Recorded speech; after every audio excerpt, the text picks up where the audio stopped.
when we're talking about whether or not we can trust data, I think it's very important to look at the data sources. And the less transparent a commentator or a politician is, it calls more into question what it is that they might be saying. You're listening to Unchecked, the podcast about the architecture of disinformation, with Dan Brown and Rachel Price.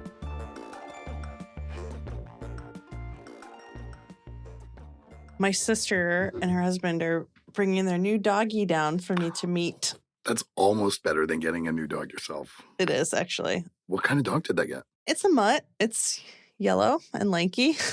Amazing. And his name is Quill, which I think is such a good name. That is a good name. Are they Marvel fans? They did not name the dog. They adopted a 7-month-old that came with the name Quill. Oh. Is that a Marvel thing? Peter Quill is a character in Guardians of the Galaxy. Yes. Oh, great. Love that. You should tell them they will be asked. Well, I'm sure that my brother-in-law knows that, and I just didn't know that. This seems like something he definitely knows. Okay. Yeah, so we're going to meet Quill, and just going to have... We've had a rough 2.5 months. So we're looking forward to this weekend, just having some good family time. That's great. No real agenda. Hopefully plenty of sleep. Good. No new germs. I can't say that. I've just jinxed it. There. My desk is made of wood. I'm pretty sure we'll all have a cough forever, but people are sleeping now. That's really important. So I feel like we've crossed that bridge at least. What are you up to this weekend? Well, it's a weekend, so we're going to a Frisbee game. Their kids are playing, I think, their main rival, high school. So that'll be Sunday morning. I think I'm meeting my best friend for coffee tomorrow morning. Like you haven't met them yet, but you think they're going to be your best friend, or like your actual best friend? I keep hoping. I keep hoping this is the one. You know, I mean, I am very lucky, man. This guy, he and I have known each other for almost 40 years. Wow. Now, we met when we were in high school. We went to college together, and then we both ended up here. Wow, that's cool. Yeah. So we live like 15-minute drive apart. We find a coffee place in the middle, and we meet up. He's such a good friend. He was the best man at my wedding, godfather to my children. So, oh, that's great. Yeah, we get along well. So that's it. And What are you cooking this weekend? That's a good question. Tonight, I don't usually know what I'm cooking until it's happening. Oh, I forget. You don't have a 4-year-old in your house. No. Okay. There's a little bit more margin. Also, I tell the people at my dinner table, there's only one person at this table I need to impress. And it's usually yourself. Not the person. No. No. I eat whatever I make. Who do you have to impress? My lovely wife. Oh. I thought you were going to say your mother-in-law. Oh, God. First of all, Merle is very generous with the compliments.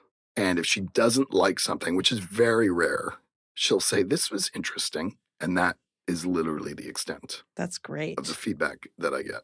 Yeah. Anyway, but tonight I am making cod. Cod what?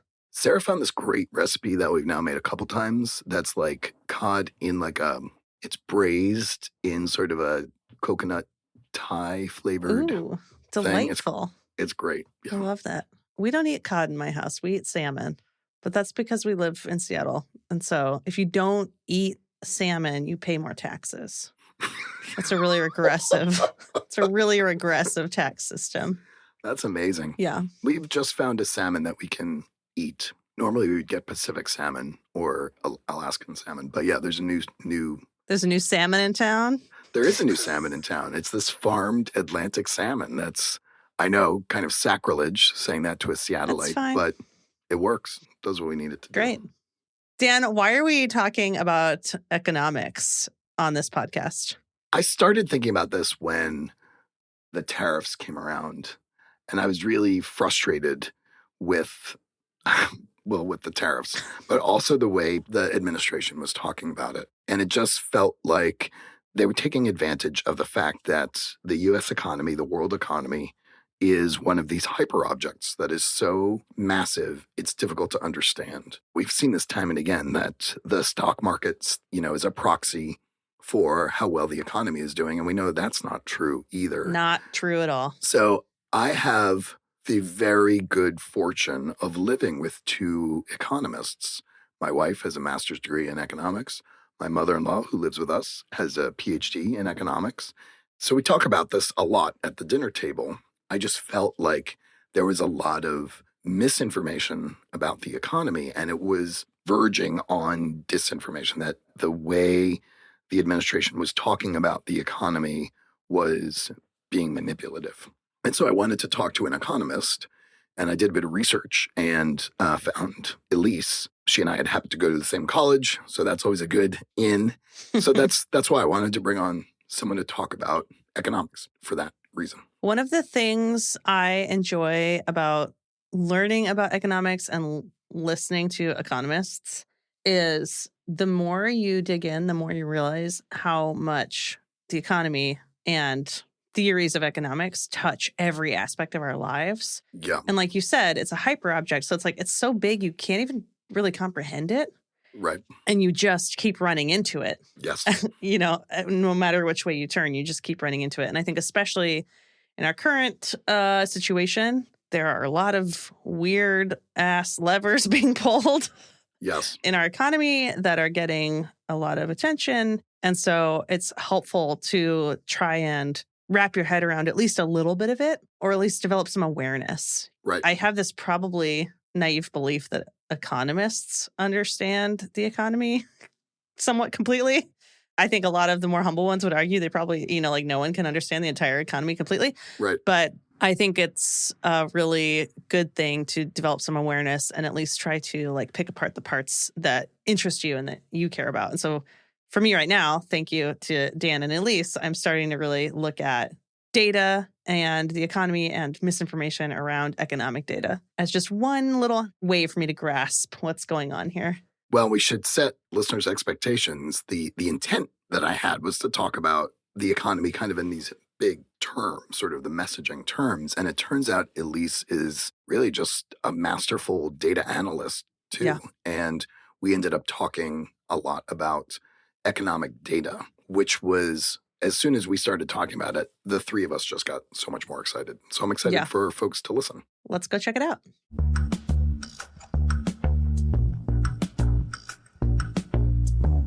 Today, Rachel and I are excited to talk to Elise Gould. She is a senior economist at the Economic Policy Institute, a nonprofit, nonpartisan think tank in Washington, D.C. She conducts research on employment, wages, and economic inequality. She frequently speaks to the media and occasionally testifies before Congress. Elise holds a master's in public affairs from the University of Texas at Austin and a PhD in economics from the University of Wisconsin at Madison.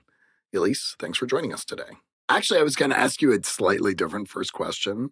Of course. You said there was no bait and switch. And look, there it is. Here's the bait and switch right now. There was a bait and switch on the bait and switch. My household was all abuzz about numbers that came out earlier this week. Mm-hmm. Why should we care about these numbers that came out? Oh, right, your household. This week. I forgot. Yeah. Lots of economists. You're two economist household. Very normal. Guys, it's a lot. It's just a lot. I'm married into a family of economists. It's a lot. I'm married an economist, so there we are. Why do we care? What's all the buzz? So this week we got the jobs numbers. That's the data that comes out. Usually it's on the first Friday of every month. This week it came out on a Wednesday because of the shutdown, but it was just a few days delayed. Not a big deal, not like what we saw in October. And so the jobs data is made up of two main surveys. One is a survey of households, and another is a survey of employers. And they produce information that moves markets, that employers care about, that policymakers care about. And there are a number of different data points. The top line numbers that people tend to talk about are the change in payroll employment. So how many jobs were added or lost in the economy in a given month compared to the month before. And the other number that people care a lot about is the unemployment rate. So that's the share of people who want a job or have a job, the share of that, which is the labor force, that do not have a job but have been actively searching for a job. So I was actually going to talk to you about the unemployment rate. Yeah, let's do it. Because I think it's an interesting measure when we think about, okay, how do you come up with that unemployment rate? So the Bureau of Labor Statistics, they have a survey, and they survey about 60,000 households every month. Households get into the survey because they're trying to find a nationally representative sample of people, according to where they live and their race and their gender and their education and all sorts of different information about them. And then they ask them questions. And one of the questions that they ask is whether or not they have a job, whether or not they're looking for a job, along with all the other demographic questions. So the unemployment rate is this particular very specific piece of information that you're looking at everybody who either has a job or has actively looked for a job in the last 4 weeks. It's a very specific measure. And those two populations make up the labor force. And the unemployment rate is the number of people who actively looked for a job but didn't have one, divided by that labor force. And that's how we get the unemployment rate. And so they're measuring this very specific thing. So there could be workers that are discouraged. Maybe they didn't look in the last 4 weeks, but they looked in the last year. They're not counted. People who didn't actively look at all, they're not counted. People who are working a part-time job but want a full-time job, they're not counted in the official unemployment rate, which is also called the U3. There are actually 6 measures of unemployment, labor market underutilization, some people call the underemployment rate. That's the U6, that includes some others. So there's these very specific measures. And these households that are in the survey, they're asked these questions for 4 months in a row. And then they're out of the survey for 8 months, and they're brought back in to ask the same questions for 4 more months. So you can look at a panel of people. But oftentimes when we look at the data, you're looking at a cross section. So in a given month, in this case, January, what was the unemployment rate? And that's how it's measured. You said that they swap households in and out of this survey. Is there sort of a methodological reason why they swap households in and out of the survey? Well, they're trying to get a nationally representative sample. And so they're going to sample people, and they don't always get responses, right? That's one of the issues with not having an agency that has enough funding. They can't go after people and try to get more responses. Or they might be in the survey for 1 month and then they fall off. They have attrition and they don't stay in the sample. And so you have a fair amount of attrition that happens. So if you're under-resourced, you can't send people out and try to get those answers from them. And so they're going to have a rotating group of people in the sample in any of the household surveys that the Census Bureau or the Bureau of Labor Statistics runs. There's going to be a rotating sample of people. You're not always asking the same people the questions month after month. We zoomed right into data, but I was interested in sort of the bigger picture of your work. Of like, what do you do with this data once you have it? What is Elise's role with respect to this data? So there's the data that's published, let's say, on Jobs Day, right? So there is an unemployment rate or whatever there might be. There's going to be some kind of a data point that comes out. And we're going to sometimes just download that data directly from the Bureau of Labor Statistics. And I'm going to spend some time looking at the published data and see whether or not there's patterns, right? So any one number doesn't really mean anything to anyone. What is 4.3% unemployment? Is that high? Is that low? And so try to put in some kind of perspective. The number of jobs added, is anything above 0 good? Well, no, you want to have job growth that's going to keep up population growth, right? So, and expanding. So having some perspective on what these numbers mean in historical context or compared to other groups. Let's say the Black unemployment rate compared to the white unemployment rate, right? So that's an important comparison to have in mind, or what is happening with young adults versus prime working age adults. So having 20 plus years experience looking at these data, have a sense of like, what is good news? What is bad news? What are we concerned about? What are we going to keep an eye on? And I think also there's a lot of volatility in the data. So not making too big of a deal about one given number any month, because it could change. And so really paying attention to longer term trends and not be alarmist about any of it. Okay, so that's one thing. You take the data as given, it comes out in a printed report. I look at that report, it's like a PDF, but I also am going to download the flat files and make my own graphics about those data. So then I might have some analysis. I might put out some kind of a social media thread, talk to reporters, do that. So that's one way to think about it. We also take those data and post them with our own graphics. We have our own pages like Jobs Day analysis page. There's also microdata behind the data that produces the official unemployment rate. The microdata is the current population survey for that particular survey. Obviously, there's lots of surveys. For that particular one, that's sort of our bread and butter. My work is based a lot on that. And when you download the microdata, then you can analyze it in all the cuts that you might want to do. and all the time periods. And, maybe it's not just the published, Black unemployment rate. Maybe you actually want to do, Black non-Hispanic, or maybe you want to do, any combination of interest. So the BLS does, let's say, college plus, but we want to separate out college from those with, a graduate degree. And we would be able to do that in the microdata. What we have at EPI is we've created our own download site, and anyone can grab it, and we show you how you can use the data. And we've created consistent series of different variables.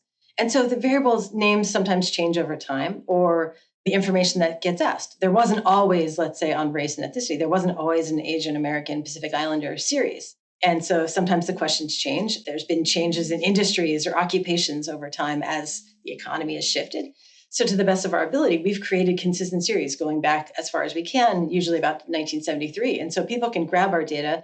We have these new consistent series that we've used from the microdata that the Bureau of Labor Statistics produces that is publicly available for anyone. So microdata.epi.org, and you can download the data yourself and look at it. We've also done things with the data that is our own kind of special sauce on it. So the Bureau of Labor Statistics puts out average wages.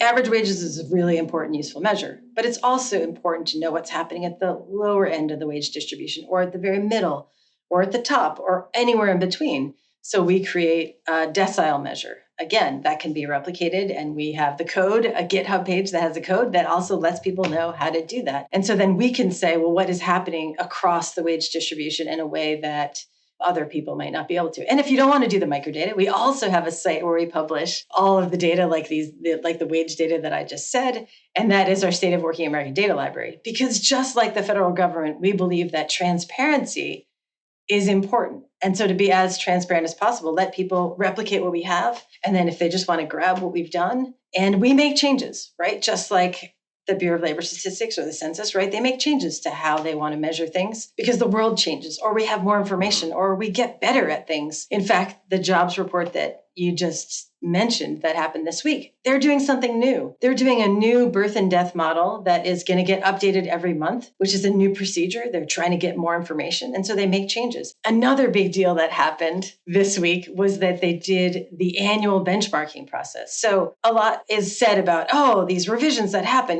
they're correcting mistakes. They're not correcting mistakes. They're just getting the best data possible as soon as it's available to update the data. So there were these huge downward revisions that showed that 2025 job growth was actually much weaker than originally reported. And that was, it's a pretty big deal. That made some headlines. And so what happened? Was there a mistake? No, there wasn't a mistake. They go back and benchmark payroll job growth against the official unemployment insurance tax records. That is the universe of job reporting. So it's not just a sample of some employers that you're trying to make it. This is the universe. They go back and benchmark it against the universe. And then they say, okay, we now have better information, and we're going to tell you what it is, and we're going to explain how that changes all the different measures for different industries, or, and so that goes back a few years with that correction. So now you have a whole new series. That's amazing. Anyway, the federal statistical agencies are the gold standard, and we rely on their data to be able to say almost anything. There is just no replacement for it.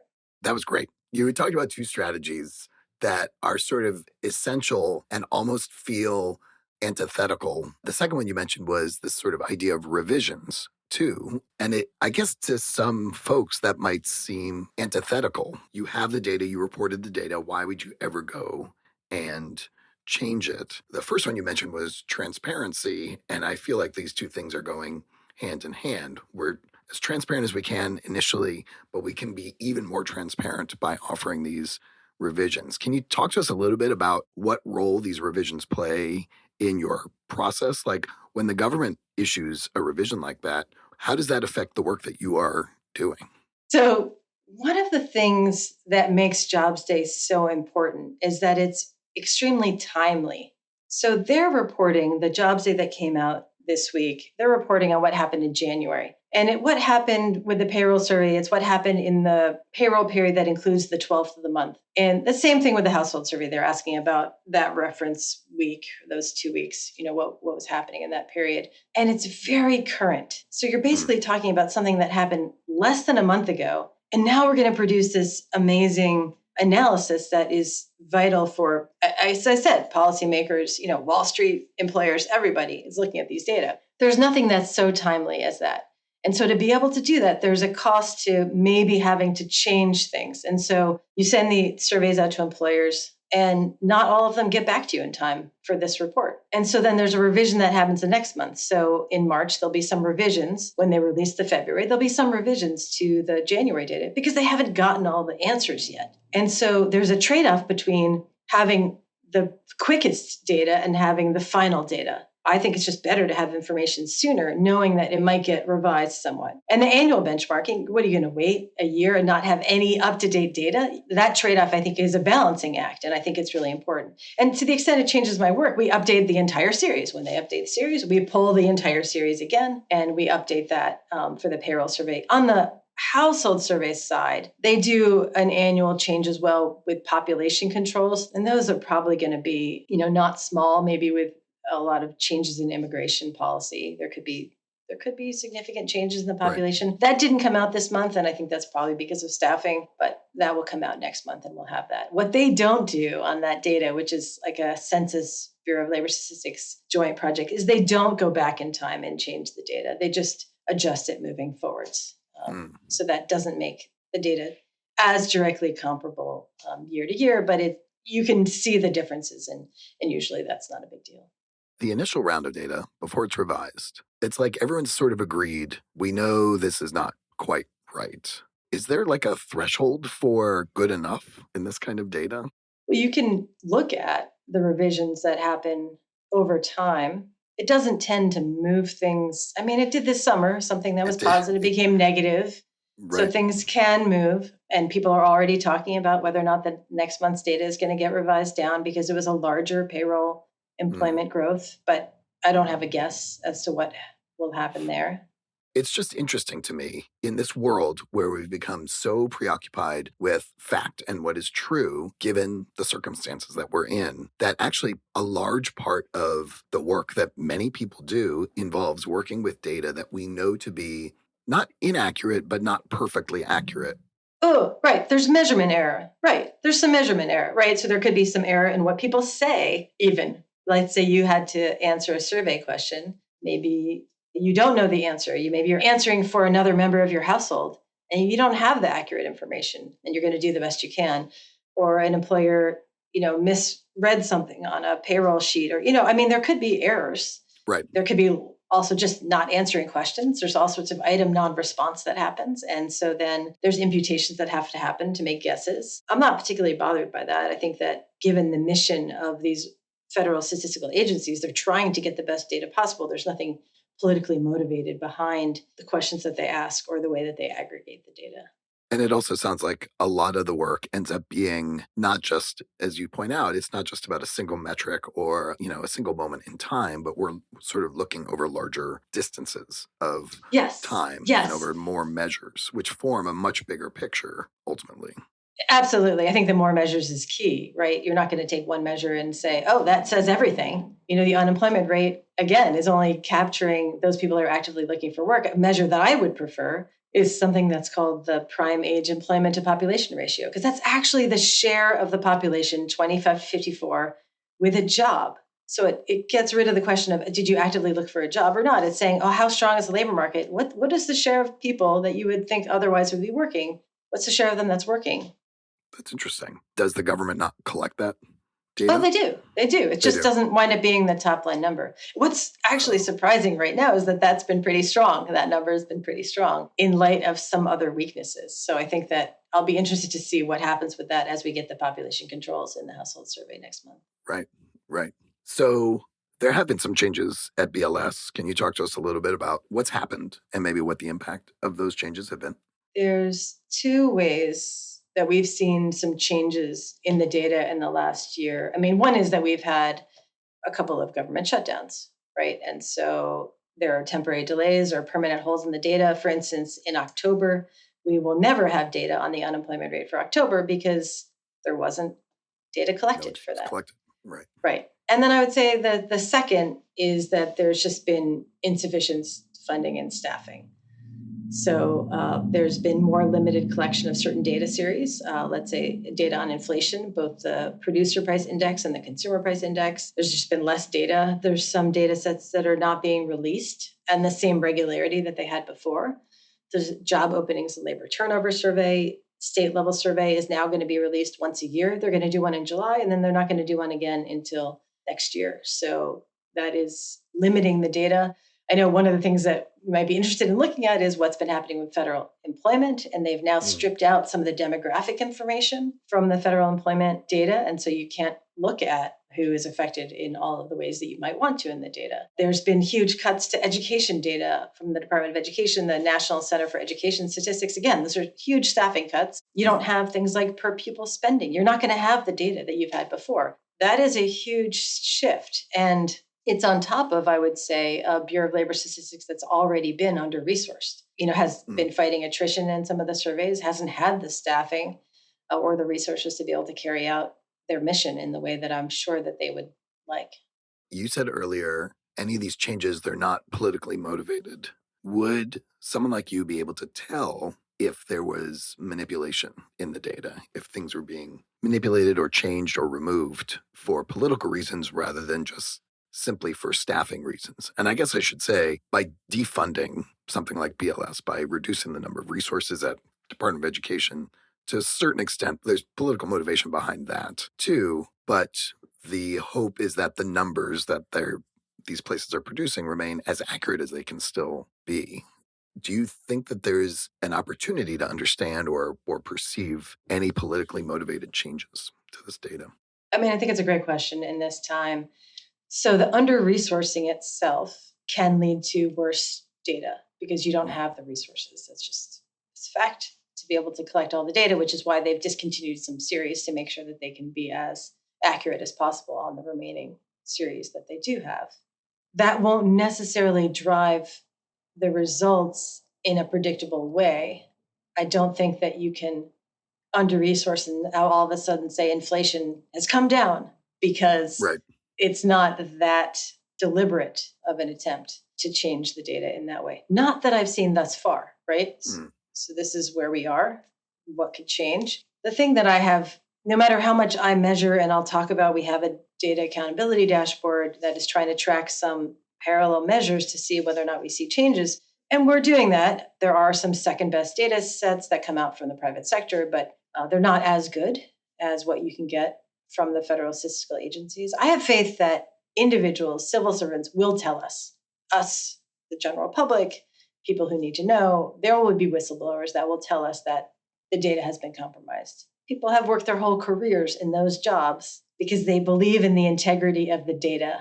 And if it gets compromised in a very deliberate way, not just from under-resourcing, then I think we'll know. But the under-resourcing is really important because, again, it's because they can't collect it. But it can cause political figures to convince the public that the data is not good because they're going to say, well, look, they're changing, month to month. They must not be doing a good job. Don't trust anything that they say. So you can undermine the faith in the under-resourcing, and then the message that gets sent can be very different, right? So you can have politically motivated messages on the same data.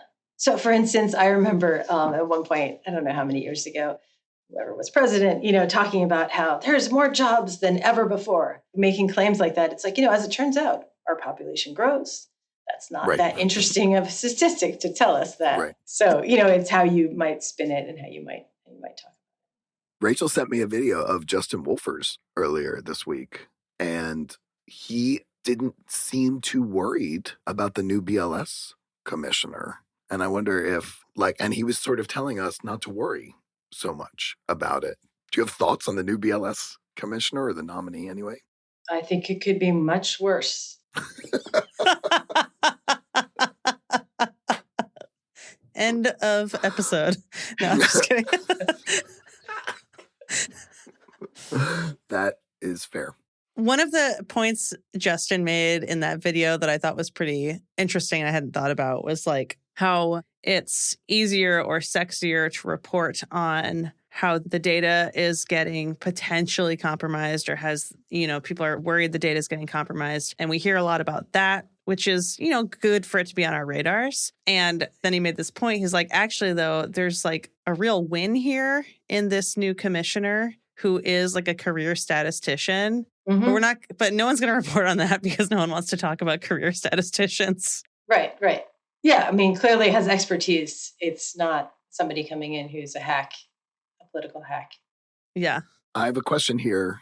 Maybe we talked about this already. What steps do you see BLS civil servants taking to ensure the data is as accurate as possible, even given the short staffing? Do you see them making changes to the process at all, besides releasing things on Wednesdays instead of Fridays?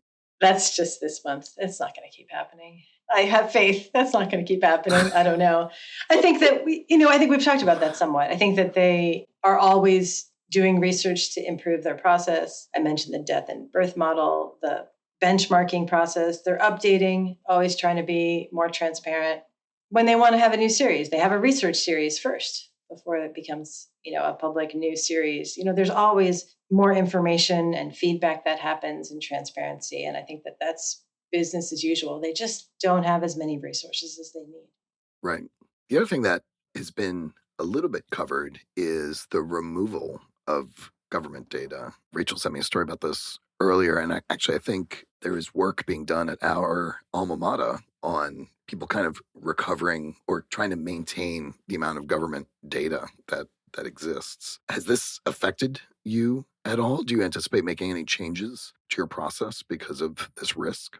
Right. So there's a couple of things that I think you're talking about at the same time. The first is that there is, are data going to be collected that have been collected before? And we sort of talked about that, right? So there are data series that are being discontinued. But then there's a question of removing data. And I think that there have been, in many different places, archival efforts to download data that existed before they were discontinued, using all sorts of tools to be able to do that and create new databases that should be available. That doesn't help moving forward with new data collection. But there are some groups that have archived data before it disappeared. And I think that those are very important efforts. I don't think they've recovered everything. We don't know. And at the beginning of this administration, there were certain series that disappeared and then they came back. And so there was lack of clarity there, in terms of what was going to happen with, I think I was looking at some series of the poverty rate, right? So where were those household poverty, and they disappeared and they came back. And I think there was just a lot of moving parts. The real shame is that we're not going to have more data collection on some of these series moving forward. Right. And you need that. You need a comprehensive measure of what is happening, like a comprehensive measure of the count of people. You need to know what the unemployment rate is, because policymakers, the Federal Reserve, state and local policymakers, they rely on that information to make policy. And if you want to have evidence-based policy, this is your evidence. You can't just go do a Google survey and ask people, that's not going to be nationally represented. You're not going to get any of that information. And you can. Technically, it's not going to line up. And even some of the best private sector data out there. So let's say from Indeed or from ADP, these large samples of job openings or, employment, they're not nationally representative. They mean something different. They provide information. Last week, Challenger said we have huge amounts of job cuts coming, all reported job cuts. And it hasn't shown up yet in the official data. But it's information to be able to track, but it doesn't necessarily translate. It's sort of like, what do they say? The plural of anecdote is not data. You actually need it to be much bigger than that.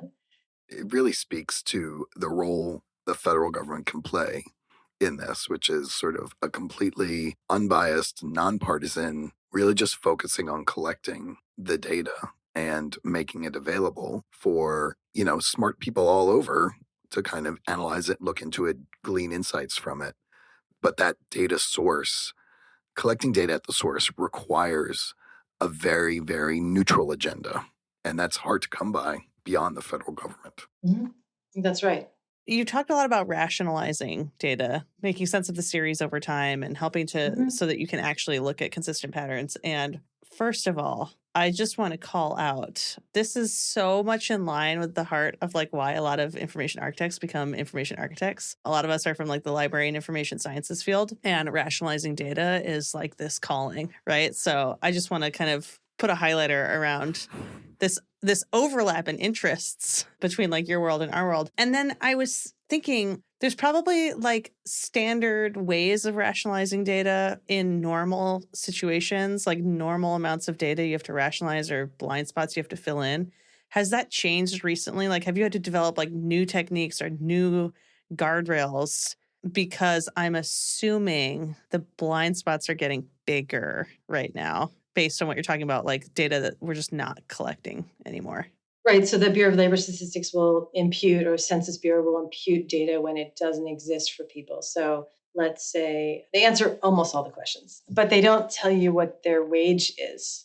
You've told BLS that you have a full-time job and that you work in the information sector, whatever it is. Love that. And that you, have a college degree and you live in a particular state, or, whatever information that you have. The state actually doesn't come into the imputation, but they do a hot deck procedure. They do an imputation based on the information that you have, how old you are, how many years of experience, your education, your race, and they'll put in an imputation, an educated guess as to what your wage is. And if there's fewer people responding, or there's more holes in the data, then there's more data that has to be imputed. And so for work that I do, for instance, let's say looking at the union wage premium, how much more you get paid when you're in a union, all else equal, people in similar jobs. And the imputation procedure that BLS uses doesn't actually impute based on the union variable. So it's important to remove people from our analysis that had imputed wages, because then you're going to bias your results.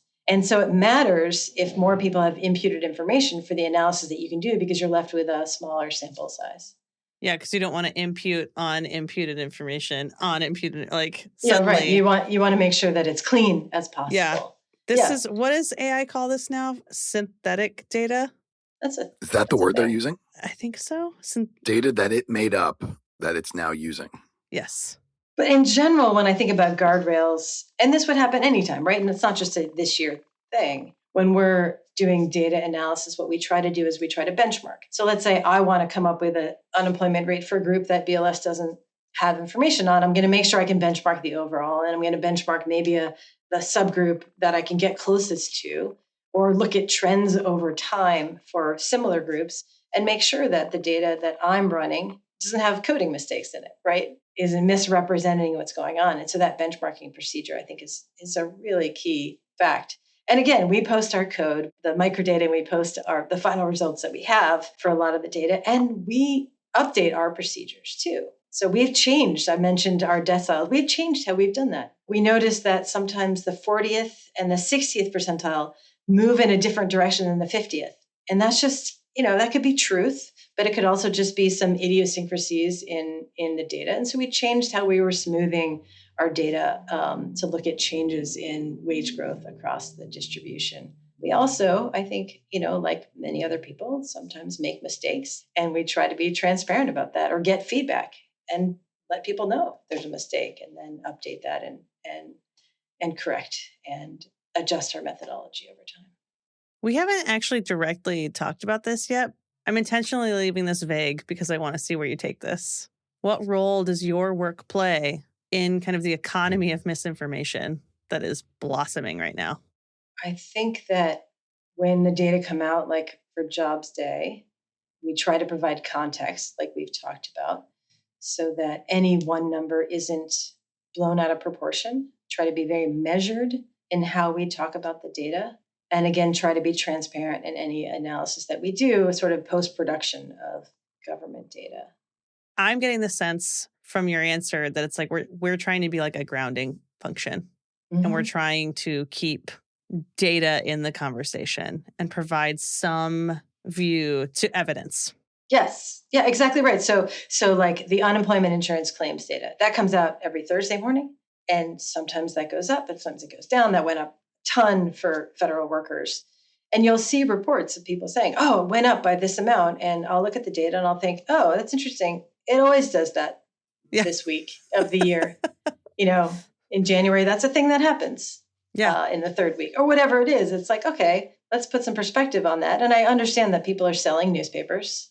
Yeah, you just said the word perspective. And I think that's really like the key word here. The reason I was asking is because as we talk to people in different fields with different focuses, we're starting to see how different organizations or even different individuals want to play different roles. Some organizations play grounding roles and providing perspective like yours. Some take an advocacy role for kind of quote unquote fighting back. Some take a role for working on reframing, like if there's like a really funky reframing of data coming out, some organizations are like, no, my job is to actually bring this other frame that I feel is much more valuable and useful and truthful and really like get that in front of the same audience. Mm-hmm.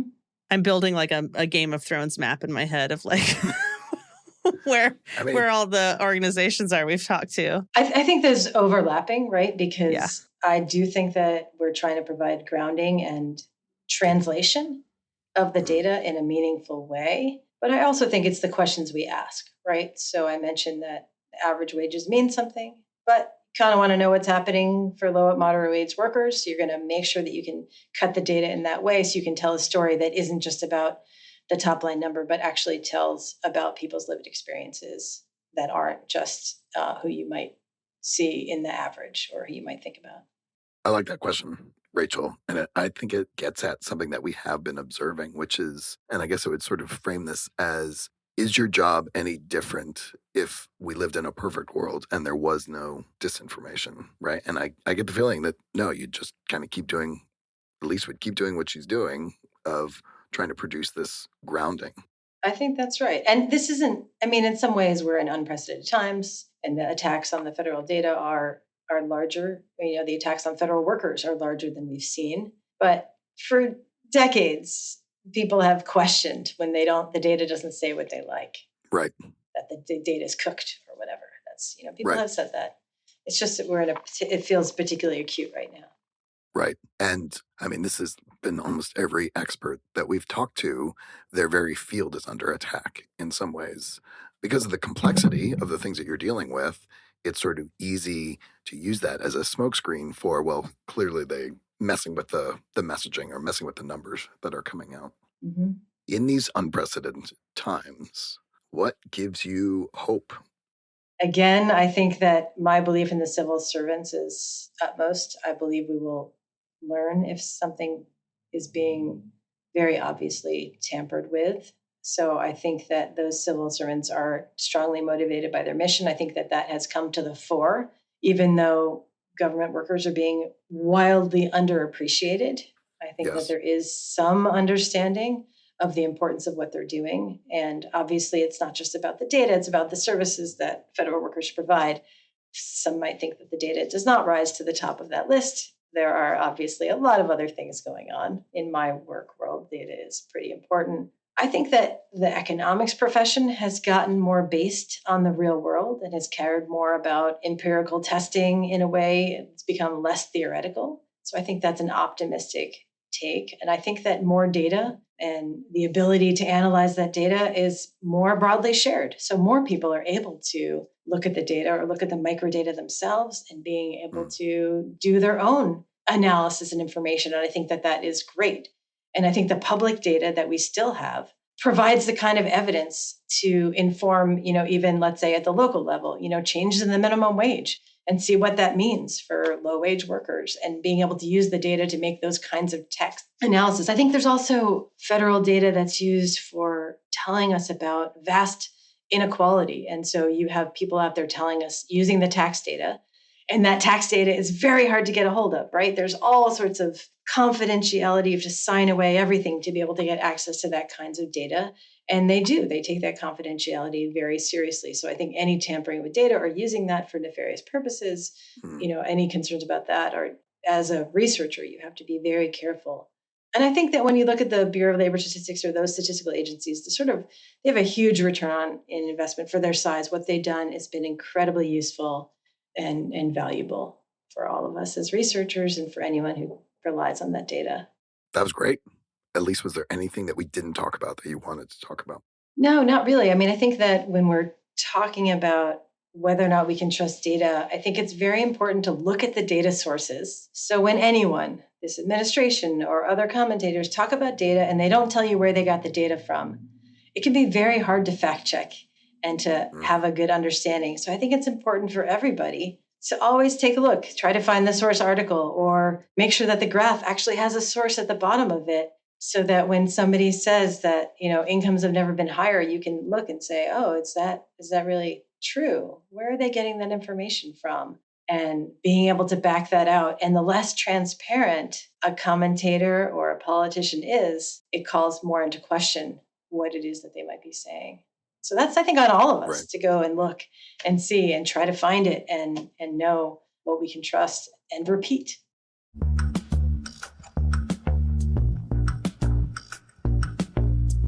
When you and I first started talking to Elise, I think we both had a different idea as to what direction that conversation was going to go. Mm-hmm. I was really curious, as I said, about the messaging around economics and the economy, the US economy. And we ended up digging into what was probably a more interesting topic, which is the data behind understanding the economy. And what I liked about that was that it was you were talking about a system, right? A system. And that's sort of what you and I think, are trying to do, is look at the systems of information that exist and how they are vulnerable to disinformation practices.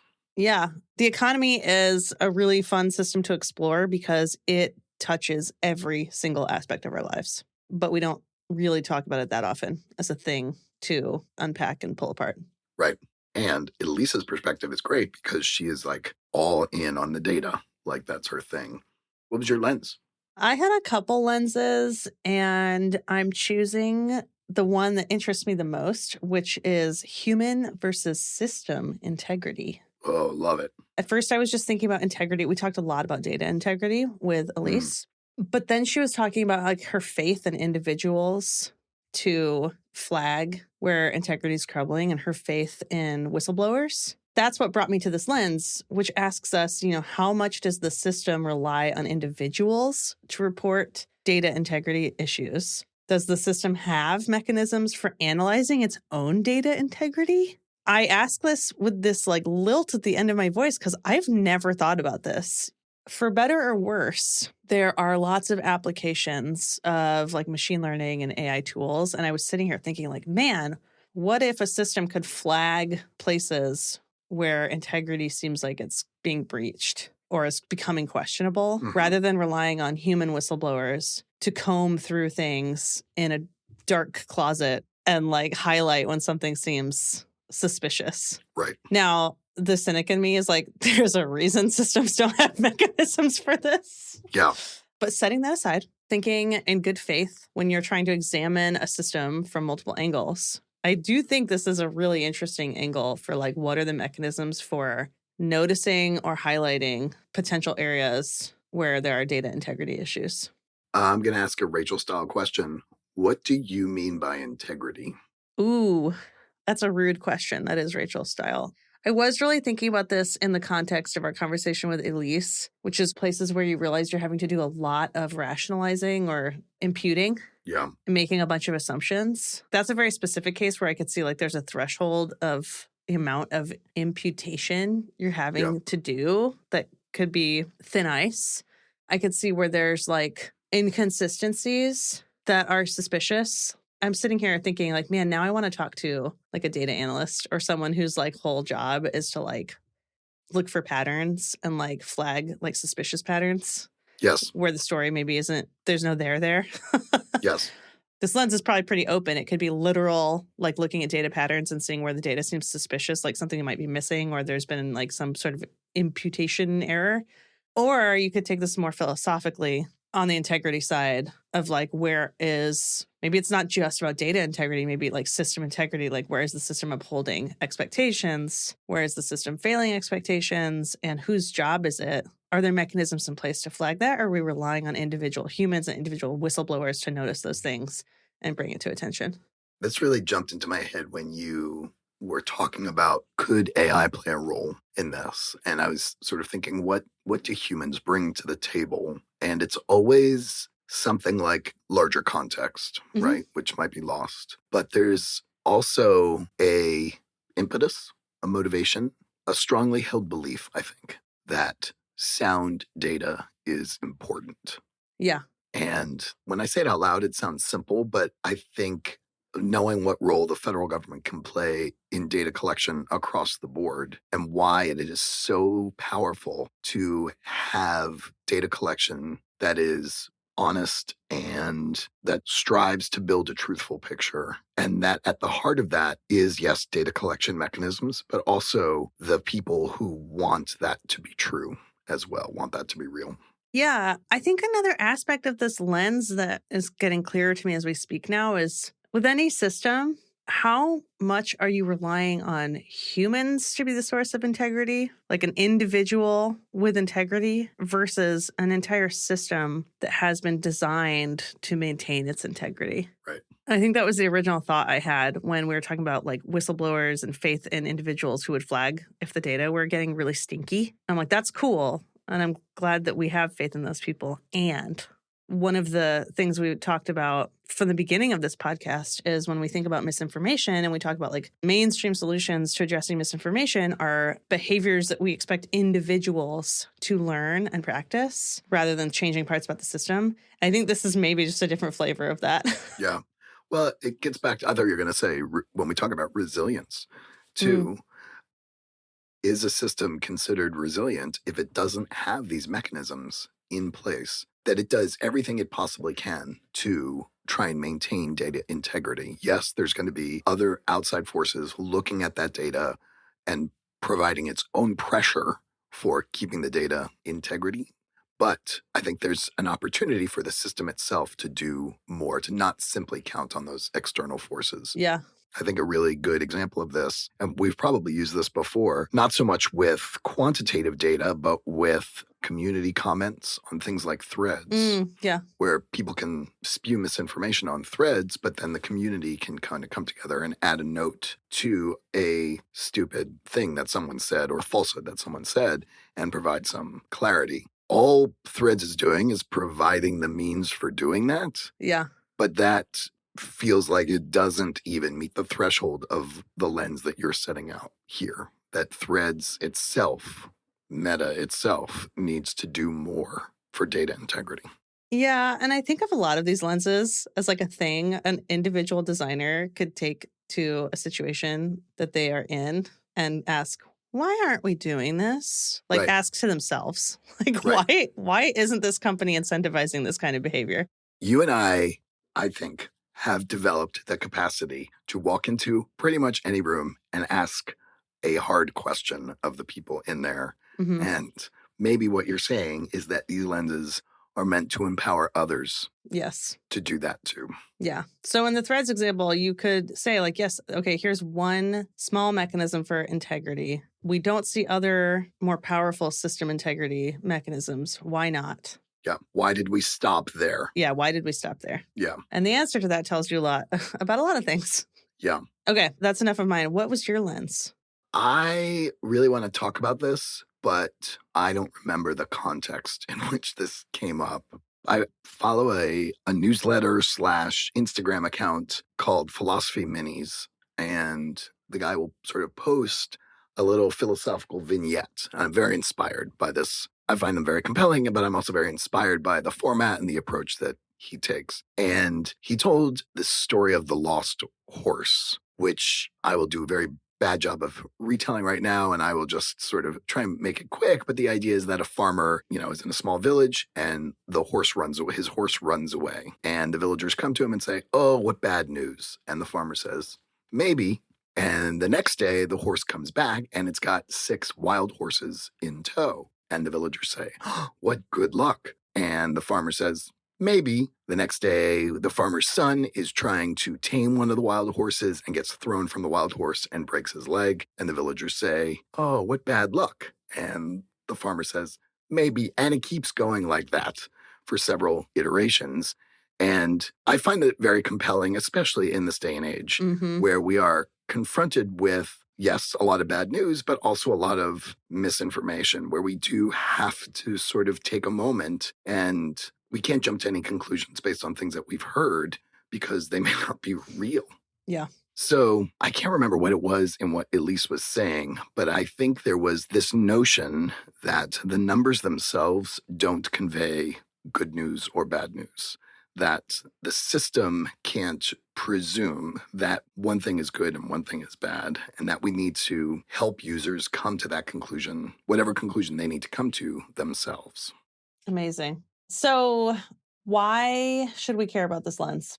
I think we should care about this lens because a lot of the data systems that we design, I know in the work that I do for, say, designing dashboards or things like that, there is a real push to make these things light up, right? And sort of telegraph good news or bad news. And I think it's potentially dangerous to make some of these assumptions about what users want to see.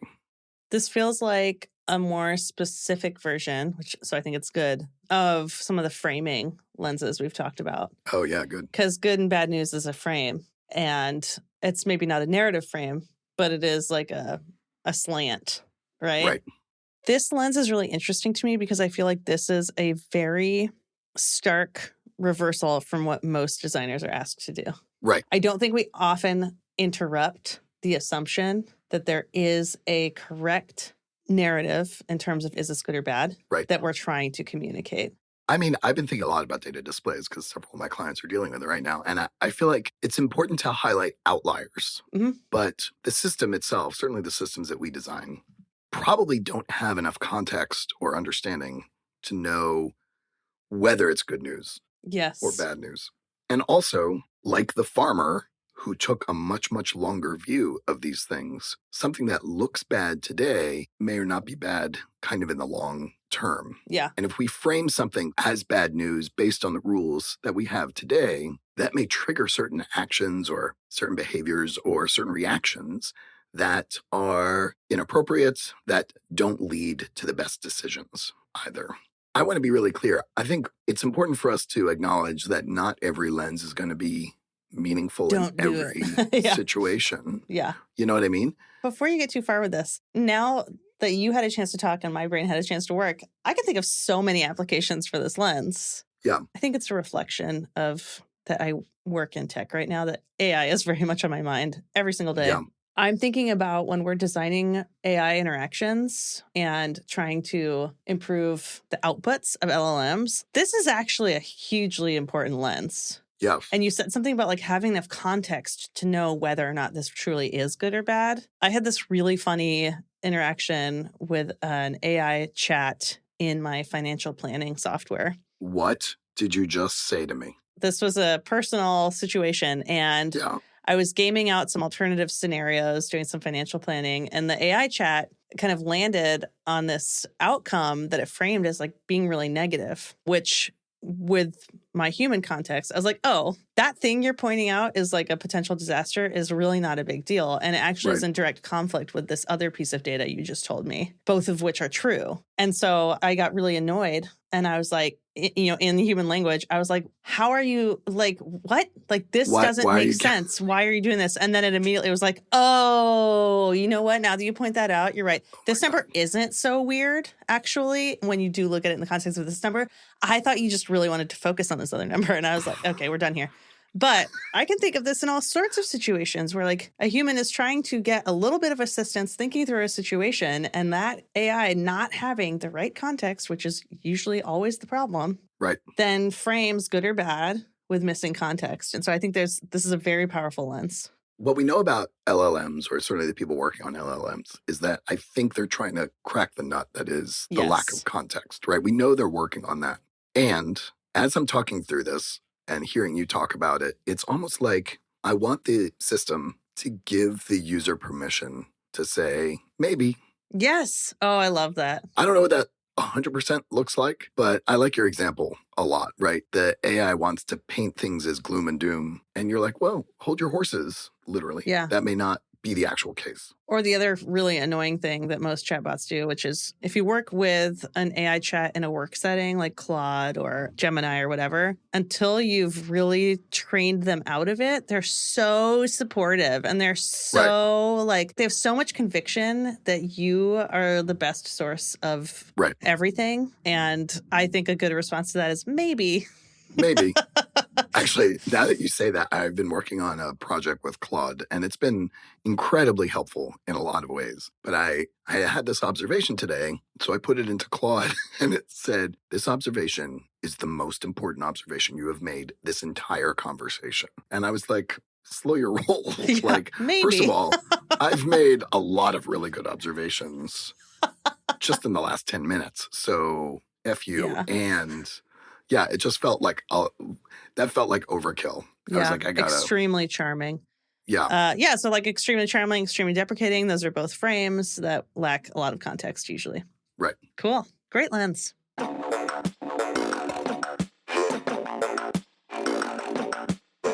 And that was Unchecked. Thanks so much for listening. We really want to hear from you. If you've got ideas for topics or guests or stories, drop us a line at unchecked@curious-squid.com. If you made use of the lenses that we described today in your practice, we want to hear about that too. Hey, check the show notes for any of the links that we talked about today, and it would really mean a lot to us if you shared this episode with a friend and rated and reviewed us on your favorite podcast platform. Thank you.